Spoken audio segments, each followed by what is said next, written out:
Hello and welcome to Rathods Science Academy. Today in this session we are going to see very important articles that appear in our today's Hindu newspaper dated 13th August 2025. So let's get started with our discussion, guys. So let us see the first article. Look at the title. Okay, let us see this first article. You see the title, what it says. Retail inflation hits 8-year low of 1.55% as food prices drop. So this article is talking about, what is the keyword? It is talking about inflation. And in this inflation, how many types of inflations do we have? Wholesale price and retail price, right? So it is talking about directly retail inflation. Yes? So let us take out that keyword now. This article is talking about retail inflation. From which subject we can connect this, guys? Yes, from GS paper 3 under economy, we can see this topic.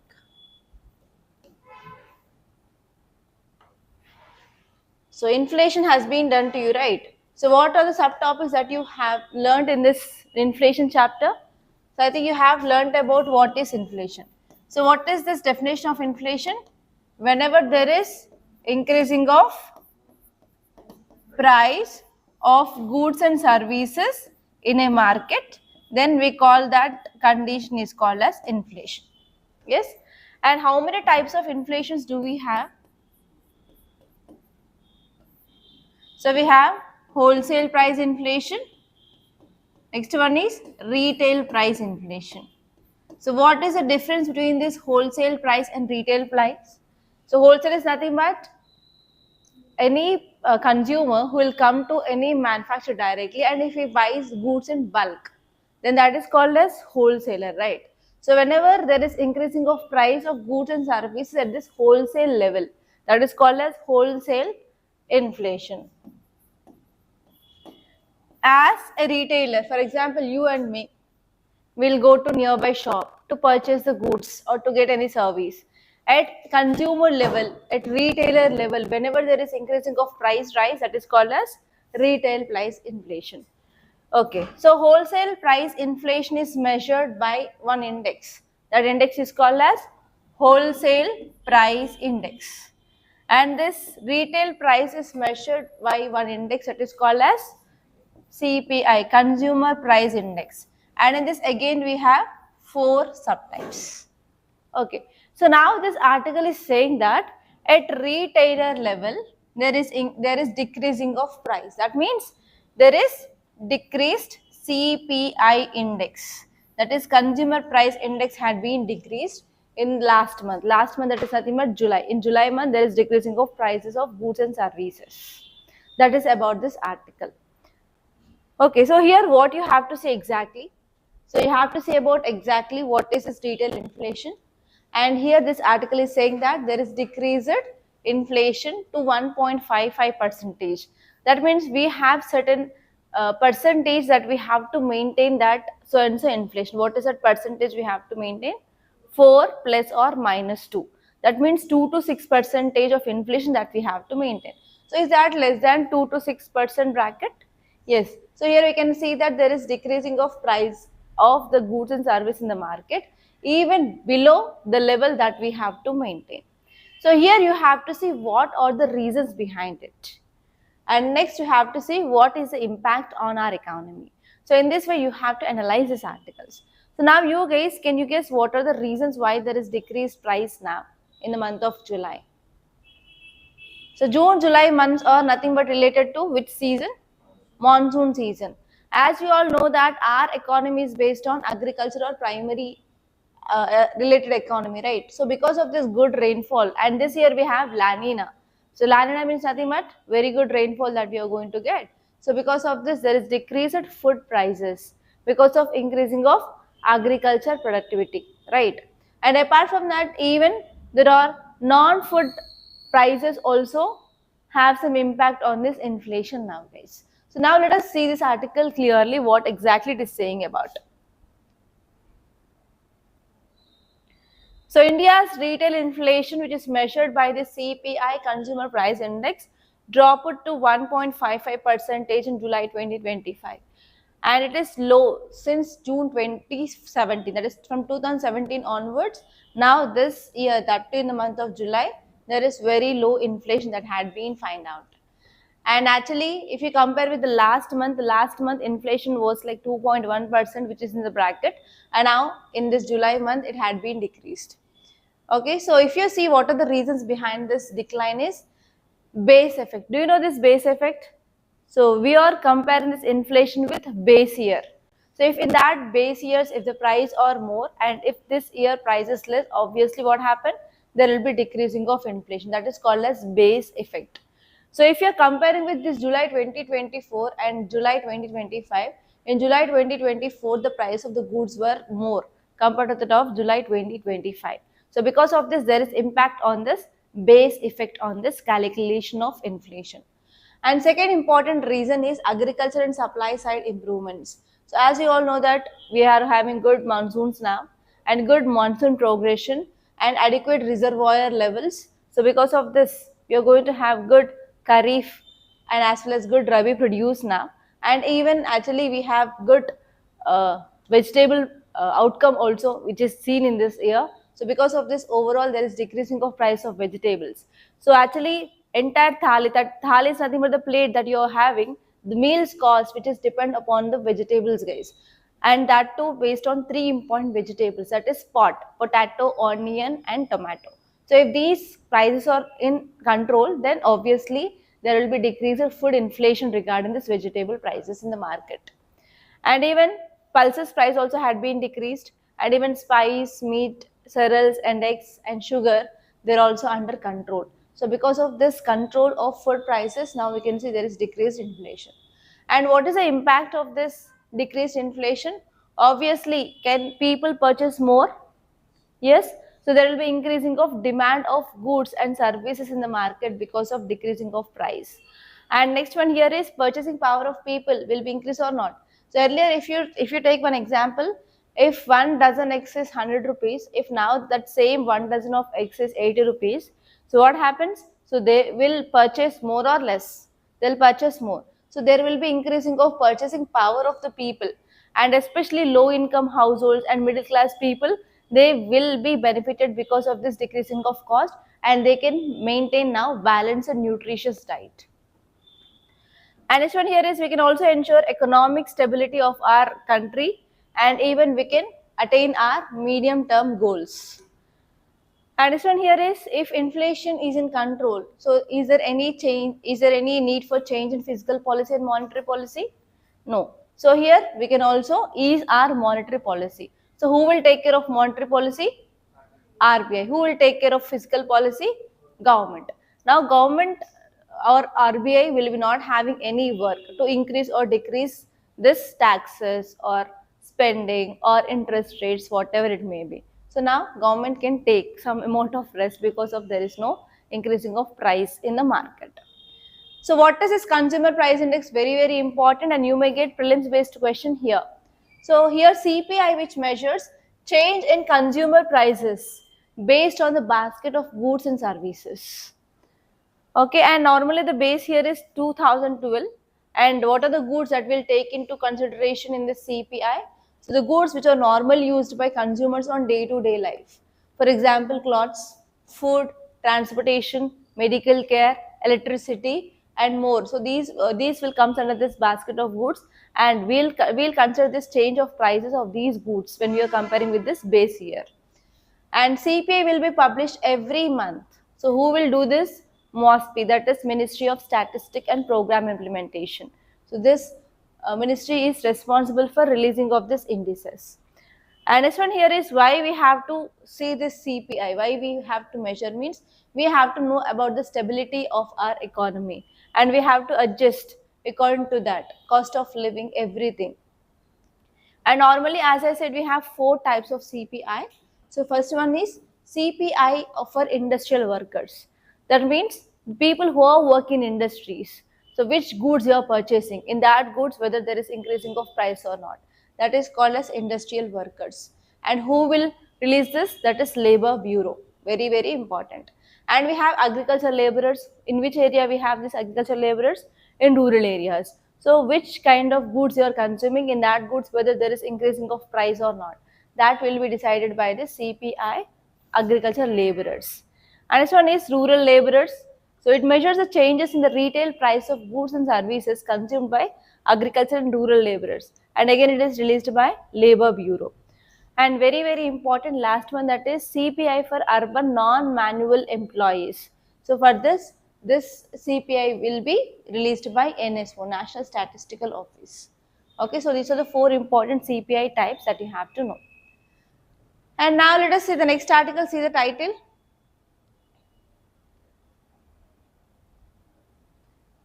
Gross tax receipts dip 3.9% amid rise in refunds.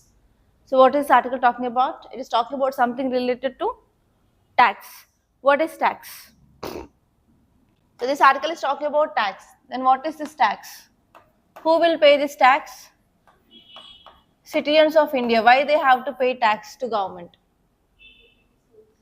To decrease? Why people are paying tax to government? What happens if you not pay the tax? Okay, so government always focus on this concept called as redistribution of wealth. Yes or no? Government always focus on this concept called as redistribution of wealth. So actually in our country we have wealth inequality, income inequality. So all people in our country are not owning the same kind of assets and same generation of income. So because of this, whoever who are earning more, for them government will be imposing tax, and they will collect some amount of money from the individuals or companies, and they will use them, that amount that they collected, for implementation of social welfare schemes. That method is called as redistribution of wealth. Okay, so actually in these taxes we have 2 types of taxes. First one is direct tax. Second one is indirect tax. So what is meaning of indirect and direct taxes? So whenever tax is levied on a person directly, or an organization directly, or a company directly, then that is called as direct tax. So direct tax is always progressive tax. So progressive nothing but if you are earning more, and you have to pay more tax. So tax is directly proportional to your income here. Whether it may be individual or whether it may be company or any industry, if they're getting more number of profits, more amount of income, and they have to pay more amount of tax.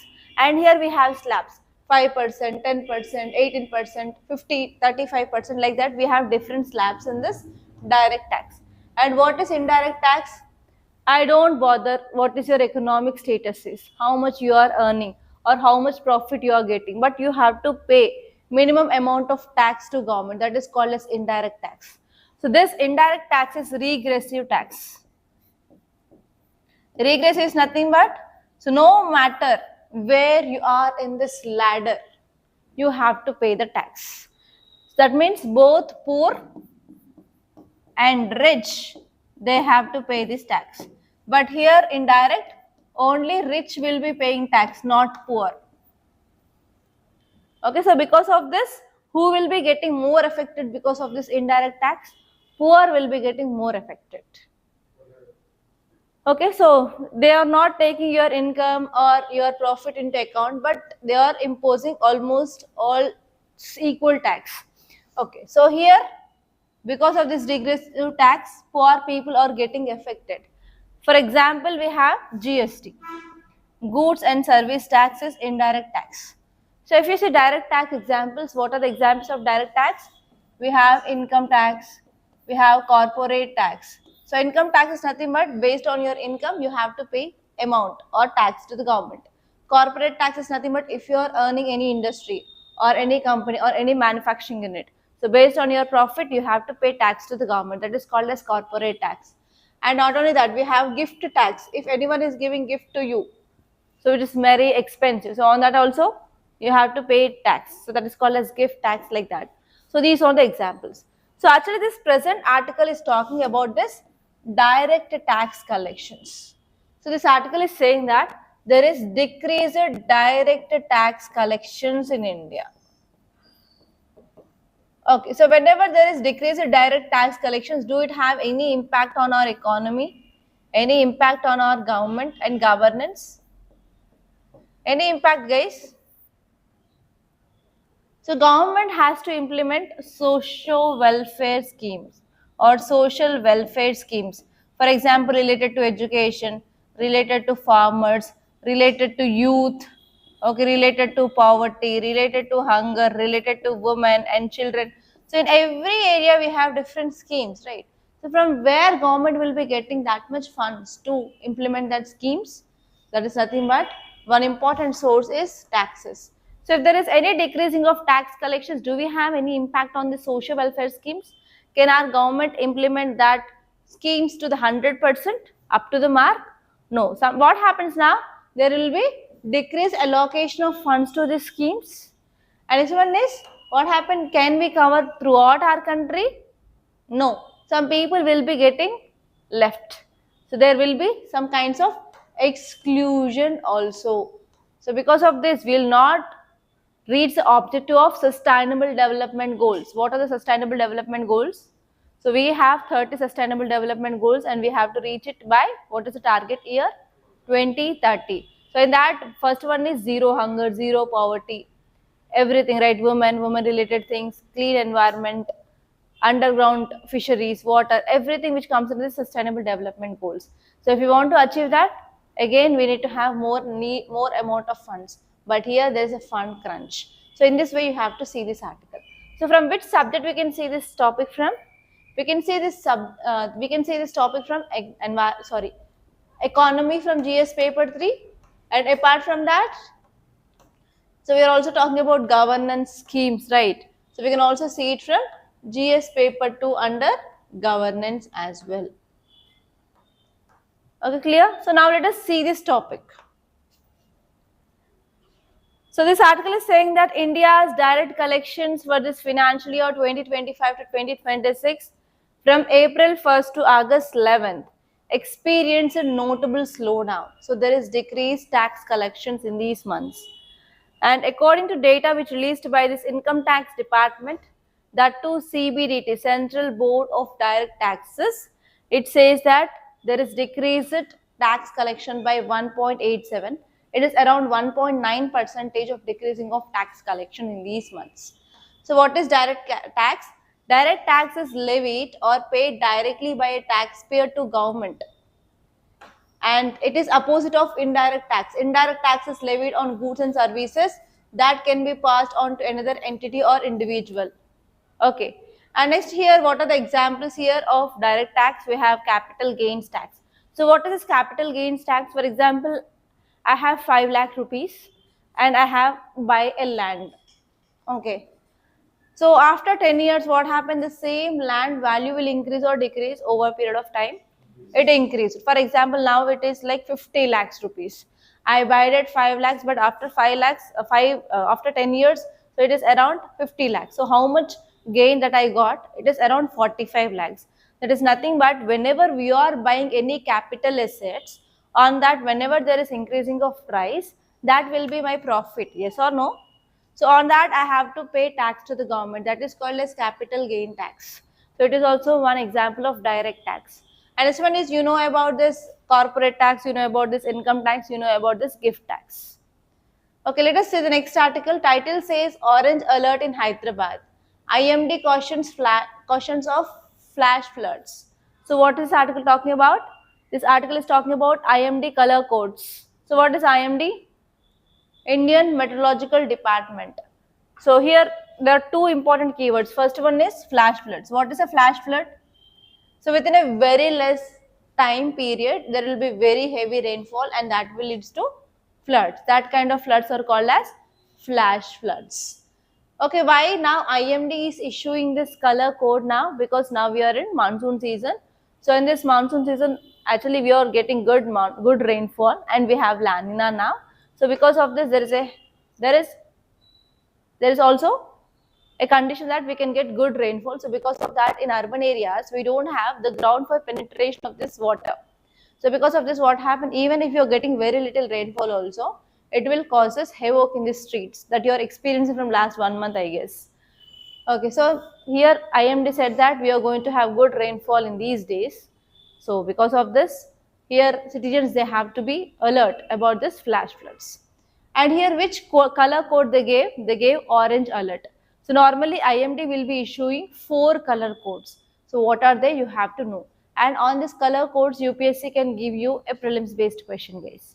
So IMD, in which subject you will be seeing about this IMD and its role in disaster management from GS paper 3. And flash floods. Floods will also cause havoc. It is also an example of disaster, but it is an example of man-made disaster in this urban areas. Okay, now let us see what are those color codes, guys. So IMD issues color coded weather warnings to alert the people about the weather, if it is like normal weather or severe hazardous weather or not. So IMD will be giving you the color codes to keep you caution about what is going to be happen. And it uses 4 color code warnings. One is green color, yellow color, orange color and red color. Green, yellow, orange and red. And when this IMD was established near 1975, it comes under Ministry of, 1875, and it comes under Ministry of Earth Science, which is very, very important. And UPSC asked this question, IMD is, it is an agency which comes under which ministry? And there they gave Ministry of Environment, Ministry of Earth Sciences, Ministry of Home Affairs, like that. Many students, they confused and they kept this Ministry of Environment, but it comes under Ministry of Earth Science, which is very, very important. And actually this IMD is responsible for meteorological observations, forecasting, and as well as seismology, etc. And IMD is also having 6 other regional centers, okay, so that it will be collecting data clearly and it will be giving proper warnings to the people. And which are those color codes? So these are these color codes. First one is green. Green means nothing but no severe weather expected. And yellow means nothing but be aware, remain alert, something may happen, be alert. And orange is nothing but be prepared now. So they are going to have the rains in these 2 to 3 days, be prepared, and there is also a threat of flash floods. And next one here is red. Red means you have to take action. Already the disaster is going on. You have to take certain steps. So these are the 4 color codes of IMD, guys. And now let us see the next article. See the title, 10 MOUs under discussion ahead of Singaporean Prime Minister visit. So actually this article is talking about what? India and Singapore relations, right? So recently India and Philippines relations we studied, yes, before 2 days. So now again India and Singapore relation is in news. So actually Singapore Prime Minister, he is on visit to India, and in this visit we are going to have some agreements. So you have to see what are those agreements, in which area we are going to see this agreements. So whenever you are seeing any article related to international relations, so first you have to see map. That is nothing but geography of that area. So based on that geography, you can understand why we are reaching that country, why that country is coming to India, and in which areas we are going to have cooperation. We can see that. So Singapore is located in Indo-Pacific region, yes or no? Yes, right. So here it is part of Southeast Asian nation countries, yes, and that is nothing but this Singapore is part of ASEAN or not? That means we can also improve relation with ASEAN. So recently we came up with improvement of relation with Philippines. Yes or no? Philippines is also ASEAN nation. So in the same way, if you are approaching each and every country in that so and so organization, can we improve our trade? Why? Because now US India tensions are going on. US is imposing how much amount of tariff on Indian goods? 50%. That means the exports of India to US will be getting affected or not. So if you are not exporting to US, what happens? Our economy slow down and increasing of unemployment, poverty, will it happen or not? So we have to take proper steps to improve or to maintain our economy, so that we have to reach other countries or not. If not US, I will get another new trade partner, so that India is trying to get its markets in different countries. Okay, so here Singapore and India is going to have agreement soon. And actually this article didn't said about anything regarding which kind of agreements and in which areas we are going to have agreements. But once this agreement signed, we will be getting details regarding in which areas exactly we improved our relations. Okay. And now let us see the next article, guys. Title says, Committee on Simultaneous Elections Bills Get Extension. So what is this article talking about? It is talking about two important things. First one is committees. Next one is simultaneous elections. First keyword is simultaneous elections. Second one is committees. Okay, let me write those. So first one is simultaneous elections.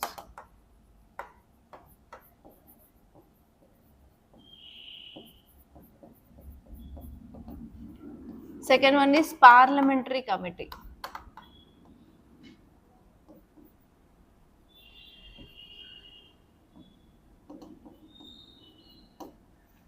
So if you're talking about elections, what does this election means? So we are electing our representatives. People use their right to vote and they will elect their representatives. That is the process which we see in these elections, right? So here we have central level, we have state level, and we have local level. So in central level, through elections, whom we can elect? We will elect MPs, members of parliament, right? And apart from that, elections will be conducted for president and as well as vice president. Do people participate in this president and vice president elections? They're indirect elections, right? So only we'll elect our MPs. And at the state level, there will be elections for MLAs. So do people directly use this right to vote for this election of MLAs? Yes. In local level, elections are conducted for municipalities and panchayats. That is nothing but gram panchayats. So are we people directly involving here? Especially this panchayats will go and will elect if you are part of that village, and even municipal elections also we are participating, right? Okay. So here now, what is this meaning of simultaneous elections? So do we conduct central related elections, state related and local related elections on the same day? No, right? In some areas, especially like 2 to 3 areas, they have central level and state level elections together. But in almost all the states, it is not happening, right? So what is the simultaneous election says that we have to conduct elections for central level and state level on the same day in the same booth. That is called as simultaneous elections. Okay, earlier when we got independence, at that time we used to have the simultaneous elections. But what happened? So in states, sometimes we don't have proper stability in the states. So government will fall down. For example, if there is passing of any no confidence motion or anything, the government has to resign. So at that time, we can't go for simultaneous elections, right? So because of this, from around 1967 onwards, we are not having the simultaneous elections. Before, we used to have the simultaneous elections. And again, now we want to go back to this phenomena of simultaneous elections. So to see this, whether it is feasible or not, so in this, now the sessions are going on, right? So we have budget session, we have monsoon session, and we have winter session. Now we are having this monsoon session. So in this monsoon session, so there is one bill which is introduced in this house regarding this implementation of simultaneous elections in our country. So do you know what is the process of passage of bill? So normally in parliament, how many houses we have? 2 houses. We have Lok Sabha and we have Rajya Sabha. If a bill to become an act, it need to follow certain steps. So first the bill should be introduced in Lok Sabha. So after introduction of the bill, they will go for debate, discussion and voting, DDV. Debates will go on and they will do some discussions and they will ask some questions. Other party people, they have to answer this questions, everything, and they will vote. If they pass in this voting, if they pass that bill, then what happens? It will be going into second house. In the second house also, after introduction, same thing, DDV, debate, discussions and voting. And if it is passed in this voting in this Rajya Sabha, then president will come into picture. So this bill will be placed before president. And if president keep his sign, then only this bill will become an act. And in this process of debate, discussion, voting, so in these debates and discussions, if there are any questions regarding that, if there is no proper clarity regarding how it works. So we see here what happens for this Lok Sabha and Rajya Sabha. There will be one presiding officer, right, who will be sitting in the chair. So who is there for Lok Sabha? We have speaker, and for Rajya Sabha we have chairman. Chairman will be nothing but our vice president only, right? So what they will do here is, if there are any long discussions, long questions, no clarity regarding what is going to happen if you are passing it, then this people, what they do, chairman or speaker, they will send this bill to parliamentary committees. In parliamentary, we will be having certain committees. So to that, they will be sending the bill to study detailedly. So what are the impacts, what are the negatives, what are the positives, and give the report. And this committee, after studying everything, and they will be giving report to this parliament. Okay. So here this article is saying that, yes, they introduced bill regarding simultaneous election in House, and in Lok Sabha it passed. And Rajya Sabha, they are giving this bill to this parliamentary committee. And in this parliamentary committees also we have two types of committees, guys. You have to remember that. First one is standing committee. Standing committee is nothing but it is a permanent committee. They are called as departmental standing committees. And if there is any need, if any committee which is not related to that so and so bill, then what happens, they can establish one committee that is called as ad hoc committee. So if we require any committee to scrutinize any bill, we can establish a committee that is for temporary period, that is called as ad hoc committees. So now here what happened, simultaneous elections bill passed in Lok Sabha and it is going to Rajya Sabha. In Rajya Sabha, that Rajya Sabha referred that bill to committee now, and this committee have some extension. So here this article is saying that this committee can give the report at least by the end of winter session. So normally we have 3 sessions, guys. So first one is budget session, second one is monsoon session, and third one is winter session. So you know about this BMW car, right? So remember that mnemonic, BMW, budget session, monsoon session, winter session. And fast jate nahi. So why this BMW is not going fast? So here budget session will start in the month of February normally, and it will be start in the month of July, and it will start in the month of November. So normally now this monsoon session is going on in the parliament. Okay, so here this article is saying that there is extension for this parliamentary committee to give report. So in this extension, they can give report in this end of winter session. That will be normally in the month of November to December, they have to give this report. So that is about this article, guys. Okay, so from which subject we can see this, guys? Entirely from your GS paper 2 on polity, and there is no interlinking of this topic with other subjects. Okay, now let us see the context. Lok Sabha approved an extension for joint parliamentary committee examining 2 bills related to simultaneous elections.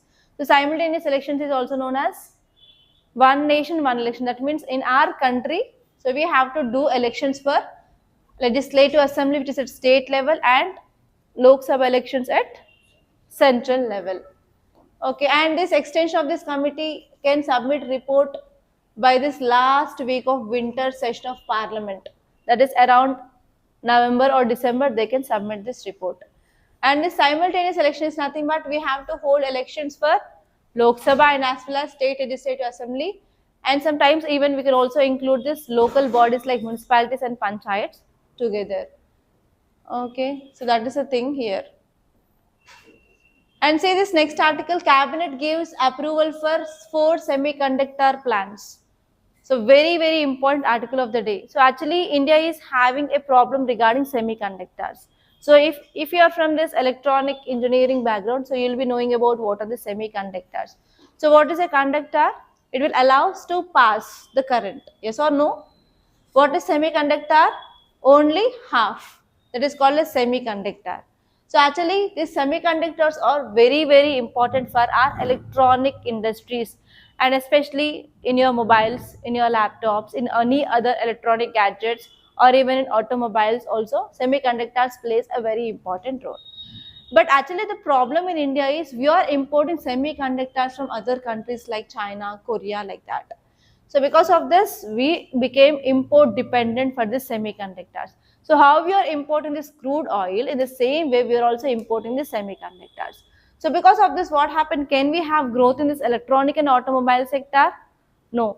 So because of this, government came up with this mission called as India Semiconductor Mission, and they are allocating around 76,000 crore for this India Semiconductor Mission.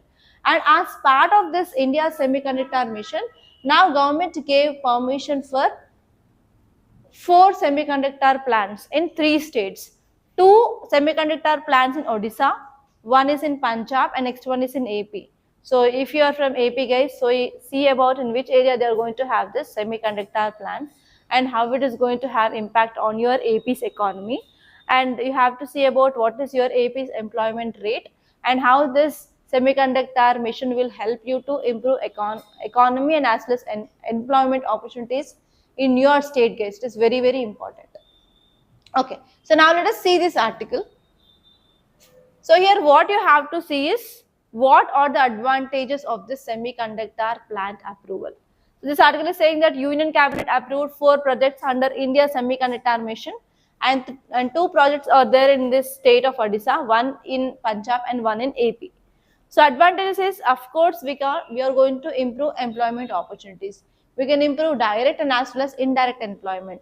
So in direct employment, directly will give employment opportunities to the people who are going to work in this semiconductor industry. And in this semiconductor industry, if you want to work, you need to have the skill. For example, electrical engineering related background, related students or graduates, they are very, very benefited because of this. So that we can create skilled employment opportunities which comes under direct employment opportunities. Apart from that, indirectly, for example, from that area, after producing of the semiconductors, they have to transport to other areas. So that means we need proper logistics, proper infrastructure, and as well as proper transportation. So in that area, we can also create some indirect employment. They are directly not employed in that, but from that company, they are getting some opportunities of livelihood. So here this article is saying that we are going to employ around 2034 skilled professionals and thousands of indirect jobs in this logistics, supply chain, support services, maintenance of machines, everything that can create. That means there is a chance of creating of huge employment in our country just through these 4 semiconductor plants. And this one is obviously we can boost our local economies of Odisha, Andhra Pradesh and Punjab. And this one is we can also improve our infrastructure growth and as well as technology and also local spending. And obviously we can reduce our import dependency from other countries now, so that we can also save our forex reserves and we can also now export to other countries. That means we can also get some foreign currency into our country. And even if you are improving this kind of plants in our country, so other country people, NRIs, will be interested to invest in our country, so that we can also increase foreign investment in our country. Okay, so all these will be like advantages. And we can also improve our research and development, and we can also improve our critical sector support. That means from this semiconductors, we can also improve our electric vehicles production and electronics production, everything guys. Okay, that is the thing. And see this next article, dogs and laws. So in yesterday's class, what we discussed about Supreme Court guidelines regarding stray dogs. Supreme Court said that we have to catch all the stray dogs in this Delhi and National Capital region, especially nearby surroundings like Noida, Gurgaon, etc. because of increased menace of the street dogs. Street dogs are killing children, and actually this article is saying that in Delhi around 30,000 dog bite cases were recorded in a very short period of time, and even there is increasing of rabies cases also. So because of this, here Supreme Court came up with the guidelines like we have to catch them, and after catching them we have to go for sterilization, and we have to give rabies vaccination to these dogs, and we have to take them to dog shelters, and in that dog shelters they have to be get provided with proper food, proper veterinary care, everything monitoring should be done. So actually this article is saying that yes, your Supreme Court came up with a very good guidelines, but the problem here is lack of funds. And actually Supreme Court said that within 8 weeks Here, municipalities and councils and state government need to take effective steps to catch dogs. So the time is very less. And here on another side, the problem here is still now there is not even a single dog shelter were built or available. So where they'll keep these dogs? So because of this, if you see yesterday's news channels, especially English related news channels, the hot topic was this only. Supreme Court guidelines on the stray dogs. And even animal activists are doing lots of protest because till now there is no dog shelter, till now there is no funds which had been released by the government, how we can go for catching of dogs and keeping in an environment. That is the thing which mainly said here. So if you see the points which are given here, this article is saying that now state should impose duties on municipalities, specify minimum staffing and veterinary standards for the pounds, that is nothing but dog pounds or dog shelters, and even they have to go for physical transfer to reductions in morbidity, and urban local bodies also need steady funding. That is also one problem. And next one here is we have to integrate shelter medicine to curriculum to ensure workforce. That means we need to include veterinary, do you know this veterinary sciences? So it is related to animal health. So they will provide animal health related services. So actually from now onwards, we have to focus on integrating of shelter medicine also.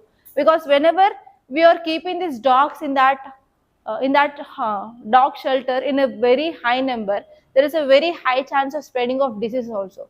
That is not there as part of this veterinary education till today. So we have to integrate that also. So that is the thing which mainly said. And next one here is this article is saying that almost this is underfunded in our country. So we are going to have lots of impacts if we are going to impose this guidelines of Supreme Court. That is the thing which mainly said here. The problems which are said in this article here is, first one is there is no proper staff, and next one is now onwards we have to impose duties on this municipalities for this maintenance of this veterinary doctors, and next one is there is no proper funding, and even in our veterinary education there is no curriculum which is integrating shelter medicine with normal animals. So that is a problem. So we have to integrate all these things, then only we can impose this kind of Supreme Court guidelines. So those are the things which mainly said, guys. Okay, so these are the important topics that appeared in our today's Hindu newspaper. By this I'm concluding. Thank you so much, guys, for watching, and please do like this class and share this class, and do subscribe to Rathods Academy, and you can follow us on Instagram page where we are providing daily one prelims based question with answer, and as well as mains question with model answer, and also current affairs in short. Don't miss this, guys.